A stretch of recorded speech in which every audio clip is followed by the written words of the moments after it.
Welcome in our first and only guest of the day, the only guest that I needed to talk to today, my co-host of the Go Birds podcast. He is our Eagles reporter here at WIP, and you heard him and Jack Fritz on the call of the open practice last night, the one, the only Mr. Eliot Shorr-Parks. Hey, what up, pal?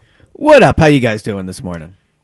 We're not sure. We were doing better until the end of the open practice. Amen. Let's just dive in right there. I mean, you were in that. We'll get to all that you saw at the open practice and Saturday's practice and all that stuff. But just let's get to no reason to bury the lead here, even if the lead isn't fun.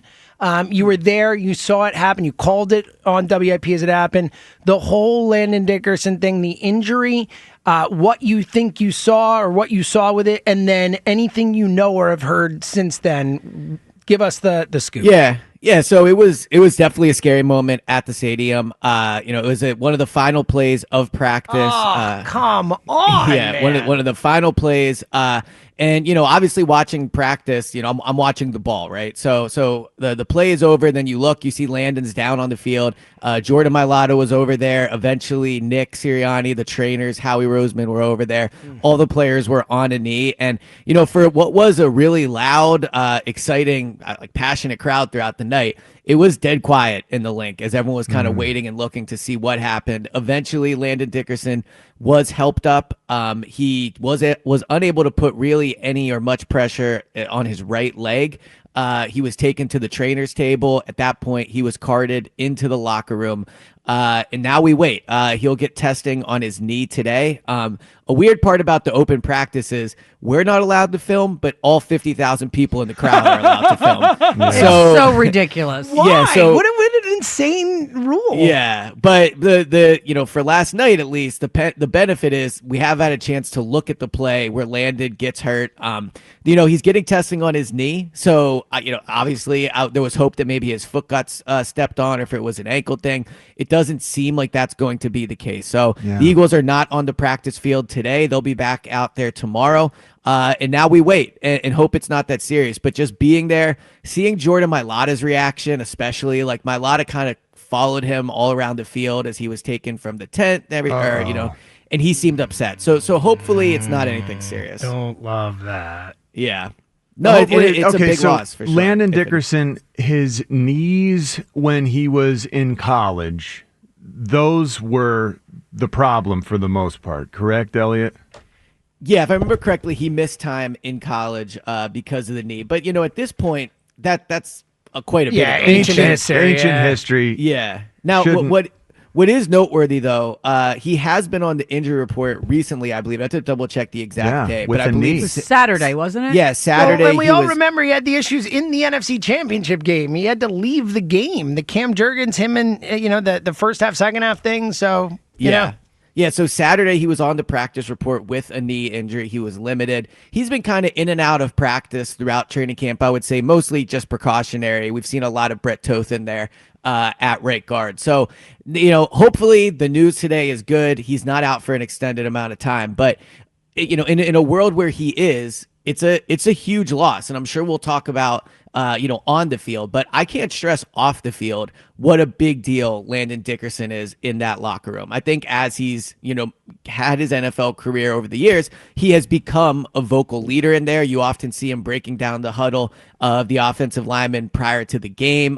He's someone that talks to the media all the time when things are good, when things are bad. Landon's there to talk, and him and Mailata are super, super close and really hold down that left side of the line together. So it's emotionally, I think, would be a big blow to this team if he were to suffer a serious injury. Yeah, that's not what you want to hear. Quickly, before we move on from the Dickerson thing, Toth, you said, came in to replace him.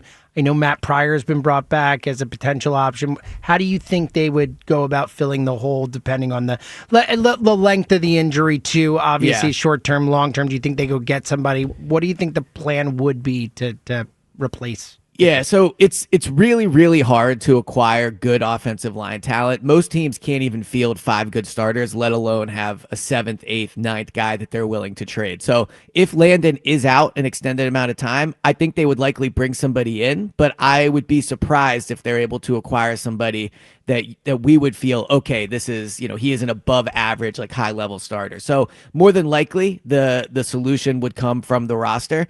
And I think it would probably be Matt Pryor. Now, it's worth noting Matt Pryor has been practicing behind Tyler Steen throughout training camp, so he's not been practicing on the left side. That's been Brett Toth, and then Kenyon Green, who they acquired in the trade, has also been on the left side. So I would think that it would, maybe they could move Steen to the left and push Matt Pryor up there to get their two best guys in there. But there's no easy solution to this. Like, they are a thin offensive line behind the starters, and Dickerson is a big loss. So, Pryor has NFL experience, but he is not I would say, an above average NFL player. Matt Pryor has also been a guy he's moved around tackle and guard both. Eliot, is there a possibility that, like Cameron Williams or Kendall Lamb or Miles Hinton, these young tackles, could move inside like the Eagles did last year with Mekhi Becton? Right. I would be surprised, especially with the rookies. I mean, they're now just adjusting to the NFL. To switch their position would be pretty tough. But if it's going to be a younger player, and maybe somebody, again, because if he's out all year, and hopefully that's not the case, but if this is a serious injury, you do wonder then if they make a switch now with like a Drew Kendall, who played center in college, but presumably could swing out to guard if needed. Because if you move Matt Pryor up to the starting lineup, you're now losing your top backup at arguably 4 spots. And I know the whole point of being a backup is for this instance, but on game day, he could go in on multiple spots. So, yeah, I don't think it'll be one of the young tackles, but a name I would maybe keep an eye on is Drew Kendall. Okay. We have a joint practice with the Browns. The Browns looked like a pretty exciting team in their first week. How are things going to shape up? What does this look like for the Eagles over the next couple of days, Eliot? Yeah, so they don't practice today. They will practice tomorrow without the Cleveland Browns. It'll just be a normal day of practice. And then Wednesday and Thursday, they'll have 2 days of joint practices with the Cleveland Browns. And the joint practices are the best work this team gets during the preseason, because obviously the starters don't play much. I'd imagine after Landon Dickerson's injury, you won't see them anywhere near a field, in the final preseason game. So they will be 2 hard days of work. They do these joint practices every year. Nick Sirianni and Jalen Hurts are 9-2 in these joint practices, so they often bring the competitive advantage. Official scoring, right? Official score, exactly. Can I find those on Pro Football Reference? Are they listed anywhere? No, those are only on @Eliot Shorr-Parks on Twitter. I just want to know where to find the information. Yep, no problem. But one of the 2 losses was to the Cleveland Browns, who came into Philadelphia 2 years ago, and I thought brought the energy the Eagles didn't bring. So it'll be competitive 2 days for sure. Shedeur Sanders. I bet on the Eagles that day, too, so it was a real disappointing loss. Look, revenge will be on the mind for sure. Is it going to be Shedeur Sanders who's testing our defense? Yeah, well, they'll go against all the quarterbacks. He looks really good, Eliot. Yeah, he looked awesome in that opener. I can't wait to watch him. It'll be exciting to see. We'll see if he's still with the Cleveland starters. I'm not sure what their injury situation is there, but yeah, it'll be awesome to see him for sure. Him versus Tanner McKee, I guess. When Jihaad Campbell was able to play and participate in that first preseason game, do you get any sort of, I don't know, is there scuttlebutt? Is there feedback from within the NovaCare, in that building, guys talking about the way guys played in the game? What was the general consensus, coaches and players, for just the way that he played, the way that he looked his first time out? Yeah, I think he came out of the game with people encouraged about how he looked. And I think overall in training camp, they've been very encouraged by how he looks. Last night at the open practice, he was with the starting unit with the linebackers. So Great. I think he will be out there week 1 as a starter. And last night, you can just see what he can bring right now to the team. There was a play last night where they sent him on a blitz, and there was not some huge hole for him to run through. But for as long as he does an awesome job of making himself skinny when he has to get through the hole get through the line to get to the quarterback. So there was a play last night where they blitzed him. He gets through the line, he gets to Jalen, and probably would have been a sack in a game. So I still think, as with all rookies, like he has to adjust and get to a point where he's playing 60, 70 snaps at a high level, like whether it's coverage and all that stuff. But in terms of just what he'll bring to the team right away, the Cowboys will have to be aware of what he's doing on every single snap because he's athletic enough to cause a ton of havoc, and he's already showing that in practices. That's awesome. The other edge guys, well, I don't even know. I guess we're not calling him an edge guy yet. Josh Uche, Azeez Ojulari, Ogbo Okoronkwo, those three guys who we were depending upon. Like, we really needed to see something, some spark in that preseason game. Who sparked? So I didn't think any of them had a good game. I do think Okoronkwo is someone that's definitely been a surprise. They signed him late in the game here. He wasn't a priority free agent for them, but he's been good. He's been good in practice, and I thought he had some good reps in the game. At this point, I think he's outplayed Azeez Ojulari. Now, the tough thing with Ojulari is the business side of this. They gave him $3 million. So that's not, a ton of money, right? But it is certainly enough where they really, really, really want him to make the roster and not burn that $3 million. So I think he's been a disappointment so far, at least to what I've seen in practice. Mm-hmm. But the player of the three that I think has helped themselves more than anybody else is Josh Uche. Josh Uche has been outstanding the past week or so, I would say, at practice. He's consistently getting to the quarterback. And there's been times, and I don't think he will start week one, but there have been times at practice where he has been with the first team over Jalix Hunt. So I think they feel pretty comfortable right now with him as their clear-cut third guy. And then after that, it's still, guys competing for that fourth spot. That is a big deal right there, Eliot. That's good to know. Uche is the guy who's leading that group.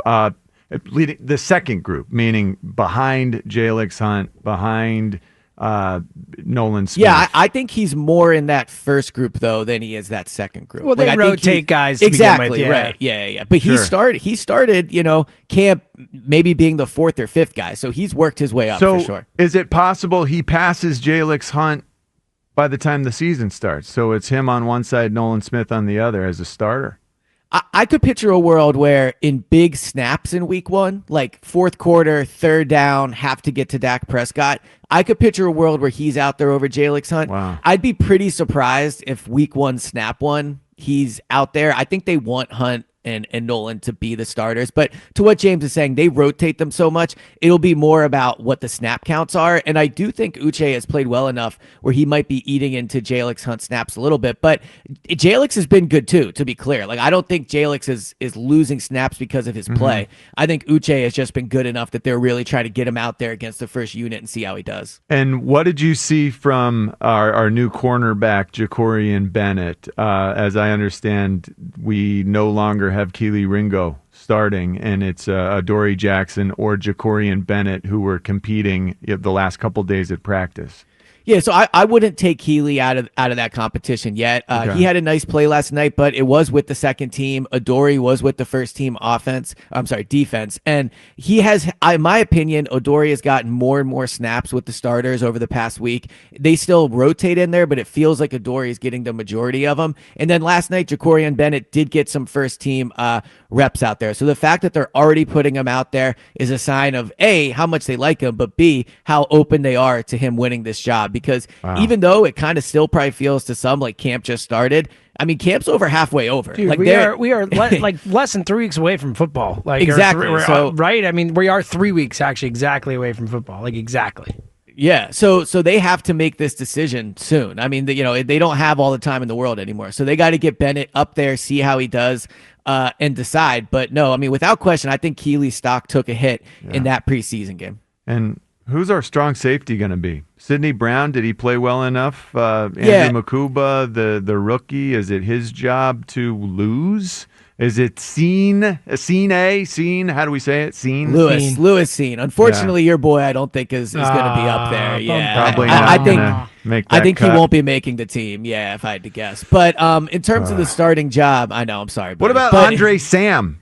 So we'll just find there we a new go. guy to ask. I was about to say, yeah. Look at that loyalty. Poor Lewis. Yeah, just got dumped on the spot right there. No, I mean Andre Sam has been good. Andre Sam's someone that I know Christian Parker really likes, the defensive backs coach. He talked last year about how one player behind the scenes that we didn't get to see, but someone that they see every day that really improved was Andre Sam. So I think he has a chance to make this roster. But in terms of the starter, I think Sidney has that job on lock. He has been, Andrew Makuba missed about a week with the shoulder injury, and Sidney has been good, I think, in practice. And then last night, he had a really nice play where he broke up a touchdown throw from Hurts to Dallas Goedert at the goal line. So he seems to be improving, and I think it'll be him out there in week 1. Eliot, last one before we let you go. Was there anything else from last night, the open practice, that really stood out to you that you want to let the audience know? Yeah, I think the story of last night, outside of Landon, obviously, was the play of the defensive line. I mean, Jalen might have been sacked 4 or 5 times during practice. And, it's hard to tell, is that Jalen holding on to the ball? Is that the offensive line not playing well? Is it the defensive line dominating? And, with the Jeff Stoutland offensive line, I tend to always give them the benefit of the doubt. But the defensive line was amazing. Moro Jamo had some really nice plays.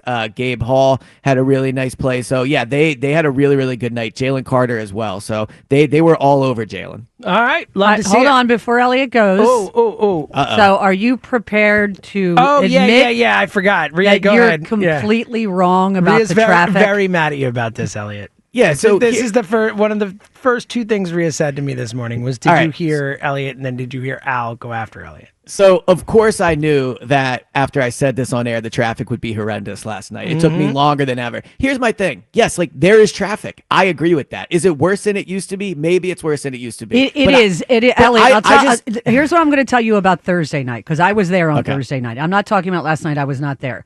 Okay. Thursday night was so outrageous because what they have taken to doing now is closing down the off-ramp from 95 to Broad Street. So you had people, they literally started the Nate Bargatze show 45 minutes late because half the place was empty. So whatever they're doing down there now, it's completely outrageous and it needs to stop. I mean, I've heard stories of people 3 hours in traffic, 4 hours, where they just turned around eventually and went home, whether they were going to the Eagles preseason game or they were going to the concert. And by the way, I believe that they are offering some refunds from what I've seen for the Nate Bargatze. But what they're doing down there, Eliot, it's 1,000 times worse. And it involves when they shut down the 95. Yeah, well, I'll say this: Rhea was way more convincing than Spike was. Yeah, so I guess I don't think there's much of an argument to what Rhea said. What Rhea said is pretty factual. The only thing I was trying to say is there's always going to be traffic. Yeah, when you have 80,000 people, there is going to be traffic. But it was worse last night. I think the biggest issue is they can't schedule these 2 things at the same time. No, they can't. If they have an Eagles game, sorry, no Nate Bargatze. And people who are familiar, like I leave when there's a 1 o'clock Eagles game. I live 5 minutes away. Mm-hmm. I leave at 9:30. Oh yeah. So I don't deal with it because I get over there. But what happened on Thursday night was completely outrageous. Yeah, I don't remember. Look, to Eliot's point, there's always traffic, and we deal with this stuff. This feels I didn't go to either of these, so I wasn't a part of it. But the reaction to it feels different than in recent years. Yeah, sitting in your car for 3 or 4 hours. Do you know why they've made this change? That's what's surprising to me. Like why? Yeah, why would they do it? Yeah, I don't know why they're doing it because I know. If you're in charge of this decision, call now 215-592-9494. We'll crush you for it. Yeah, you can't block that. That's a crazy decision. Yeah. Honestly, I mean, all roads should be open in that situation. Like anything you can do to get people there quicker. All right, Eliot. Other than your traffic takes, you're great today. Thank you. I appreciate being educated. All right, pal. we will talk to Eliot later in the week. Obviously, get some updates from the big open practices this week, as Eliot said, with 9 and 2. So important. You can